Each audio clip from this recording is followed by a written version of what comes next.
Assalamualaikum warahmatullahi wabarakatuh. Selamat datang kembali di Bapeda Corner. Seperti biasa, di setiap episode di Bapeda Corner kita selalu kehadiran narasumber yang nantinya akan kita ajak ngobrol ke depannya. Nah, narasumber saya pada hari ini adalah seorang dokter yang masih sangat muda, yang kemudian sudah aktif di berbagai kegiatan-kegiatan sosial maupun kegiatan-kegiatan kemanusiaan yang terjun langsung ke masyarakat. Tidak perlu panjang kali lebar, langsung saja saya sapa Dr. Udin Saputra Malik. Assalamualaikum, Dok. Waalaikumsalam. Gimana puasanya, Dok? Alhamdulillah lancar. Masih semangat juga ya, karena kita tappingnya pada saat ini sore-sore udah deket-deket waktu buka puasa ya, Dok. Ya. Sebelum tanya-tanya ke Dr. Udin, saya perkenalkan terlebih dahulu bahwa Dr. Udin ini adalah ketua dari Forum Kemanusiaan Kota Makassar, yang dimana kedepannya ini yang akan kita bahas, kita akan beritahu kepada para penonton seperti apa sebenarnya nih, Dok, FKKM. Mungkin langsung saja bisa dijelaskan, Dok, FKKM ini sebenarnya apakah forum yang memang melibatkan berbagai pihak atau seperti apa, Dok? Silakan. Jadi Forum Kemanusiaan Kota Makassar itu adalah sebuah forum yang kami bentuk berawal dari kejadian bencana kebakaran di Lepting atau di Kelurahan Jongaya, Tamalate. Baik. Ya, kalau tidak salah itu Agustus tahun 2021. Nah, di situ kita ketemu dengan teman-teman yang memang selalu kita bertemu ketika terjadi bencana. Jadi organisasi-organisasi kemanusiaan seperti tempoh hari ada ACT, ada Dompet Duafa, ada LAS, Rumah Zakat, dan banyak aktivis kemanusiaan lainnya. Nah, kami kemudian berpikir, nah kenapa kita selalu ketemu pas bencana saja gitu. Jadi akhirnya kita bentuk grup. Dari grup itu akhirnya kita bikin ini sebuah forum supaya kita bisa lebih terlegitimasi untuk melakukan kegiatan-kegiatan di luar dari bencana. Akhirnya dari situ kita melakukan berbagai macam kegiatan sosial seperti pendampingan orang sakit, kemudian memasukkan anak tidak sekolah putus sekolah kembali ke sekolah, pendampingan kepada lansia, bencana alam, kekerasan, perlindungan anak, bahkan sampai persiapan untuk edukasi mitigasi bencana kita juga merangkum dalam forum itu. Oke, jadi memang mungkin secara awam masyarakat yang hanya mendengar informasi ya, Dok, bahwa FKKM ini karena mungkin ketuanya adalah seorang dokter, jadi mungkin kegiatannya hanya seputar dengan kesehatan masyarakat, tapi ternyata banyak juga ya. Banyak sekali. Kalau untuk inisiasi kemudian dari adanya FKKM ini sendiri, apakah memang Dr. Udin secara pribadi atau misalnya memang ada dukungan lain dari pihak-pihak lain atau seperti apa, Dok? Iya, jadi FKKM ini memang lahir dari dukungan teman-teman aktivis kemanusiaan di Kota Makassar. Karena memang mulai dari kemarin kejadian pandemi, itu kita sudah sering ketemu, akhirnya masuk ke bencana, ketemu lagi. Jadi banyak dorongan, banyak aspirasi yang sama, satu visi, satu misi, akhirnya kita bentuk wadah tersebut. FKKM ini di tahun 2021, pada saat itu kan masih pandemi, Dok. Iya. Apakah kemudian program-program yang dibentuk tidak terhalangi dengan adanya pandemi itu, atau memang justru karena pada saat itu juga pandemi menjadi salah satu programnya? Betul, iya, pandemi justru menjadi salah satu programnya. Sebenarnya beberapa di antara kita itu memang sudah sering ketemu sejak bencana di Lombok, bencana di Palu, bukan cuma di Kota Makassar. Akhirnya kita ketemu lagi pas pandemi, ketemu pas kebakaran. Jadi kita bilang ya udah, ini kita adalah kumpulan orang yang punya visi misi yang sama. Punya jiwa kemanusiaan yang tinggi. Ya, betul. Oke. Kalau programnya sendiri, Dok, seperti apa program dari FKKM yang sejauh ini kemudian mungkin baru dibuat atau tengah berjalan? Iya, jadi kita pada dasarnya ada beberapa program. Untuk internal sendiri kita melakukan peningkatan kapasitas untuk relawan. Jadi kita pernah kerjasama dengan kitabisa.com untuk memberikan kita pengetahuan mengenai social media campaign dan crowdfunding. Nah, selain itu kita ada pelatihan basic life support juga, kemudian kita sering gathering, kemudian untuk keluar kita bagi menjadi 5 bidang. Yang pertama adalah bidang kasus-kasus kesehatan, seperti orang sakit, orang butuh pendampingan di rumah sakit. Kemudian dari segi sosial seperti lansia terlantar, kemudian warga miskin dan lain sebagainya. Kemudian bencana, kebencanaan meliputi aksi cepat untuk menanggapi bencana tersebut, kemudian edukasi mitigasi dan sejenisnya. Kemudian ada perlindungan anak, perempuan dan anak, dan terakhir adalah pendidikan. Jadi ini sengaja kita buat seperti penamaan dinas di SKPD karena memang sejatinya dalam menjalankan proses pendampingan setiap hari itu kita memerlukan koordinasi dengan stakeholder yang terkait.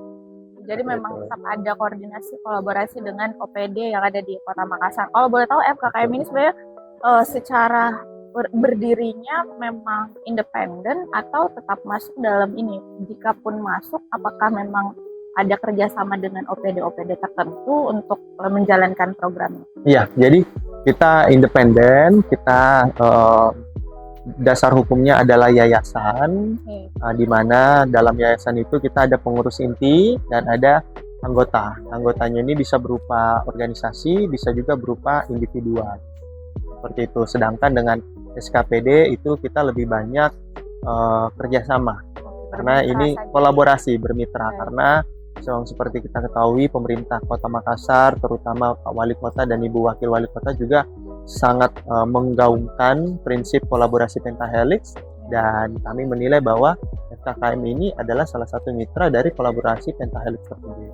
Oke, jadi sebenarnya kehadiran FKKM ini sangat-sangat membantu ya, apalagi kalau di Kota Makassar ada berbagai macam masyarakat, tipe-tipe masyarakat yang kemudian masih sangat awam terhadap program-program dari SKPD secara garis besar ya dok ya. Yeah.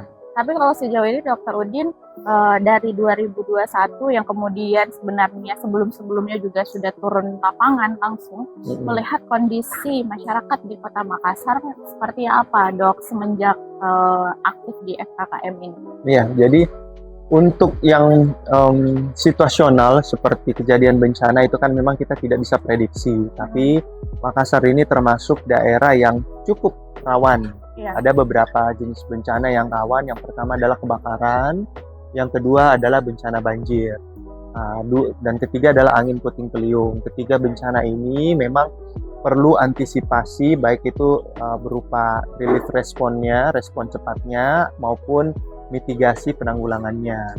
Selain program yang sifatnya situasional seperti itu, kita juga melihat bahwa beberapa persoalan sosial di Kota Makassar itu memang masih perlu kerjasama intens dengan berbagai macam unsur masyarakat ya. Contohnya saja coverage dari KIS, Kartu Indonesia Sehat atau jaminan kesehatan, memang itu belum 100%, walaupun kita mengenal ada namanya Universal Health Coverage, tapi berkas atau administratif dari KIS itu tidak semua level masyarakat memahami dan sadar akan pentingnya jaminan kesehatan tersebut. Belum lagi kalau kita berbicara terkait penerimaan bantuan sosial, kemudian pendampingan untuk mendapatkan layanan pemerintahan, itu memang level pendidikan dan level awareness-nya, kesadarannya tuh berbeda-beda. Nah, disitulah kami masuk untuk meningkatkan kesadaran tersebut. Oke, lalu respon masyarakat seperti apa dok? Biasanya kan jika ada seperti misalnya Dr. Udin yang turun langsung melihat pasien, kalau kita lihat di highlight berita nih dok ya, Dr. Udin mengunjungi ini, kemudian Dr. Udin bertemu dengan pasien misalnya. Masyarakat sendiri pada saat Dr. Udin hadir di tengah-tengah masyarakat gimana dok? Apakah penerimaan mereka semua sama, welcome, atau pernah mengalami hal-hal mungkin yang misalnya siapa nih atau gimana dok? Ya, alhamdulillah sejauh ini semua penerimaan masyarakat sangat baik, bahkan kita cukup kewalahan menerima Oke. menerima Berarti udah panggilan banyak ya, fans ya, Dok? menerima panggilan, aduan dari masyarakat. Tapi karena kita prinsipnya adalah kolaborasi, kita tidak tidak bertumpu hanya kepada satu orang. Makanya kita perkuat sistem kerelawanan kita, jejaring kerelawanan kita, supaya apabila saya berhalangan bisa digantikan dengan relawan-relawan lainnya. Selain itu, yang selalu kita gaungkan juga adalah kolaborasi dengan SKPD yang terkait, sehingga jika ada kasus, kita selalu mengutamakan prinsip komunikasi efektif dengan SKPD yang berkaitan. Oke, tadi ada disebut sedikit terkait relawan nih, Dok.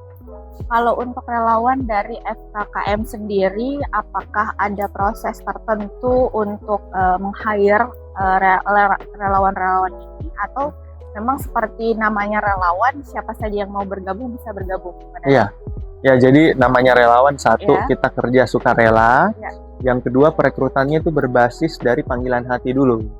Ya, dari panggilan hati itu tentunya kita melihat bahwa orang ini memang punya background, punya pengalaman, punya kapasitas. Akhirnya kita tinggal sesekali pendampingan, kemudian mereka sudah bisa jalan secara mandiri. Tapi ada beberapa memang relawan yang ibaratnya masih baru, pengalaman pertamanya mereka, baru mencoba dunia kerelawanan. Itu di situ kita biasa masuk memberikan training supaya mereka bisa mendapatkan gambaran bagaimana sih dunia kerelawanan itu, bagaimana cara beraksi di FKKM dan program-programnya, bagaimana mengadvokasi di masyarakat, komunikasi, edukasi, dan seterusnya. Oke, ada berapa banyak nih, Dok? Untuk saat ini sudah ada berapa banyak relawan di FKKM? Dan itu apakah memang semuanya latar belakangnya adalah kesehatan atau seperti apa? Latar belakangnya sangat beragam, sangat beragam. Banyak ya? Ya, karena kami punya prinsip. Yang pertama adalah relawan kami bisa berupa organisasi. Organisasi terakhir itu yang terhimpun dalam pendataan kita ada sekitar 40 organisasi. Itu organisasinya ya? Organisasinya. Ya? Kalau untuk relawan perorangannya kita mungkin sekitar 150-an. Udah banyak sekali ternyata, Dok. Baik, selain dari pada saat bertemu dengan masyarakat, adakah kendala-kendala yang kemudian dokter dalam hal ini sebagai ketua FKKM pada saat melaksanakan program di tengah-tengah masyarakat, atau kendala secara internal mungkin misalnya, atau komunikasi dengan pemerintahan misalnya? Ya, jadi kendala kita yang utama adalah prosedur. Nah, ini bukan kendala sebenarnya, tapi tantangannya. Bagaimana mensimplify aturan-aturan, prosedur-prosedur yang sekiranya akan menghambat penanganan yang membutuhkan pertolongan segera. Contohnya saja, betul. Contohnya saja kasus pendampingan orang sakit. Mereka sudah ada di rumah sakit dalam kondisi gawat darurat, kemudian administrasi jaminan sosialnya belum ada, bermasalah, ini harus tunggu pergantian bulan lah, harus tunggu beberapa minggu lah. Ini yang akhirnya membuat kita terkendala di situ. Selain itu, ketersediaan fasilitas untuk lansia yang terlantar itu memang kita di Kota Makassar ini memang masih sangat kurang. Ya, apalagi kalau kita berbicara pendampingan orang yang terlantar, itu memang kita masih sangat kurang, dan ya tentunya ini membutuhkan kerja-kerja ikhlas dan kerja-kerja keras dari bukan cuma 1-2 orang saja. Karena kita dalam pendampingan itu bisa berbulan-bulan, bahkan bisa bertahun-tahun. Baik, ini agak sensitif, Dok.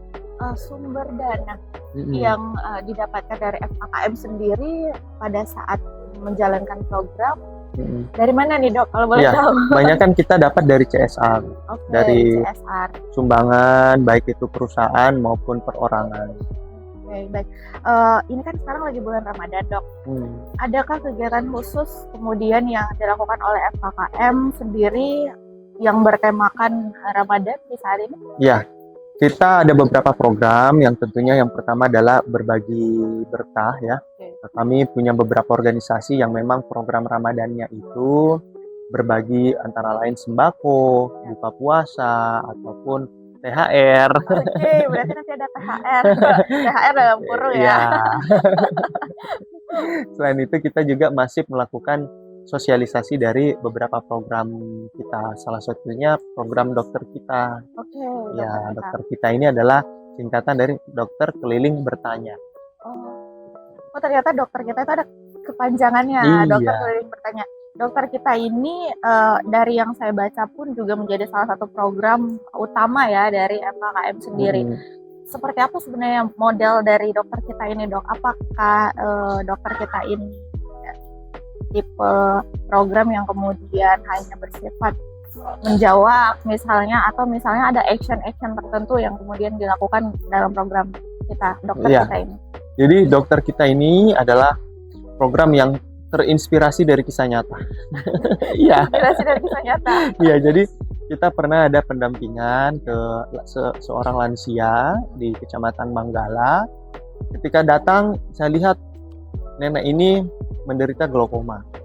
Sedangkan kami di kedokteran ketahui bahwa glaukoma ini adalah kondisi di mana kalau cepat dioperasi bisa sembuh. Kalau terlambat dioperasi bisa menyebabkan kebutaan permanen. Nah, kebetulan nenek ini kisnya bermasalah. Akhirnya dia terlambat dioperasi sehingga nenek ini harus buta permanen. Nah, dari situ kita gali lebih dalam lagi, ternyata nenek ini juga tidak mendapatkan bansos. Terus cucunya mau kuliah juga tidak ada dana dan tidak mengetahui bahwa ada program Kartu Indonesia Pintar. Jadi dari situ akhirnya yuk kita bikin program di mana kepedulian masyarakat, terutamanya relawan-relawan, ini bisa lebih sustainable dengan cara mereka berkeliling. Jadi yang keliling belum tentu dokter. Ya, bisa jadi relawan-relawan kita yang dimana mereka keliling menanyakan, Bu, kalau sakit siapa kita hubungi? Bu, kalau sakit apa kita lakukan? Mau kemana? Bu, kalau sakit ada BPJS atau tidak? Ada mikisnya atau tidak? Atau asuransi lain atau tabungan lain? Terus kalau kita lihat mereka berhak mendapatkan bantuan, apakah sudah dapat atau tidak? Nah, pertanyaan-pertanyaan inilah yang terangkum di dalam dokter kita. Jadi setelah terdapat jawaban dari hasil kunjungan tersebut, kita masukkan ke call center. Nanti di call center itu akan menindaki, baik itu dinas pendidikan, dinas sosial, dinas kesehatan, BPJS dan lain sebagainya. Jadi sifatnya lebih aktif lagi ya, Dok ya. Menjemput bola. Iya, jemput bolanya lebih aktif lagi kepada masyarakat. Ngomong-ngomong soal kisah nyata, Dok, saya udah baca profil dokter di media online yang ada ya.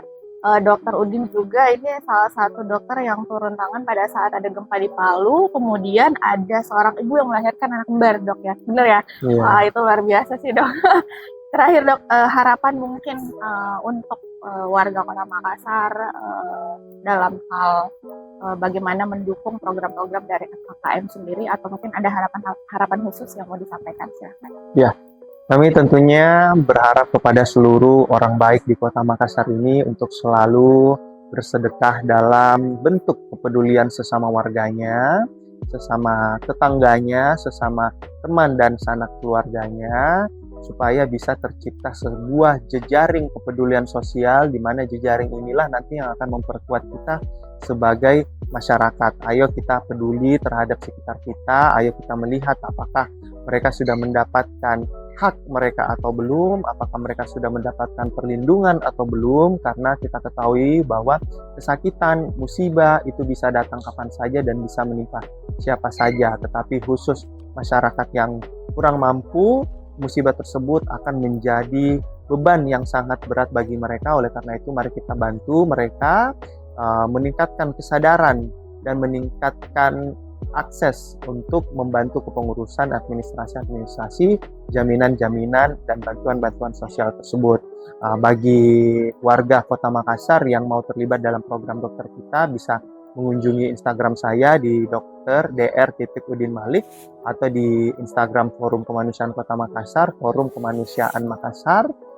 Dari situ insya Allah kita akan aktif menjemput bola apabila terdapat kasus-kasus di tempat atau di lingkungan Bapak Ibu sekalian. Baik, itu sudah sangat lengkap dan kurang apa lagi untuk warga Kota Makassar. Saya rasa tidak ada alasan lagi untuk tidak memberikan informasi jika mengalami kesakitan, mengalami mungkin musibah yang kemudian butuh pertolongan. Saya rasa FKKM menjadi salah satu lembaga yang bisa membantu kita untuk mendapatkan apa yang menjadi hak-hak kita sebagai warga negara ya Dok ya. Terima kasih banyak Dr. Udin untuk kesempatan hadir di Bapeda Corner hari ini. Saya rasa sangat baik sekali dan sangat bermanfaat sekali untuk program dokter kita. Kita doakan semoga lancar, tidak ada kendala dan bisa kegiatan-kegiatan positifnya bernilai pahala di sisi Allah. Saya pamit juga dari Bapeda Corner. Nantikan episode-episode berikutnya. Wassalamualaikum warahmatullahi wabarakatuh. Waalaikumsalam warahmatullahi wabarakatuh.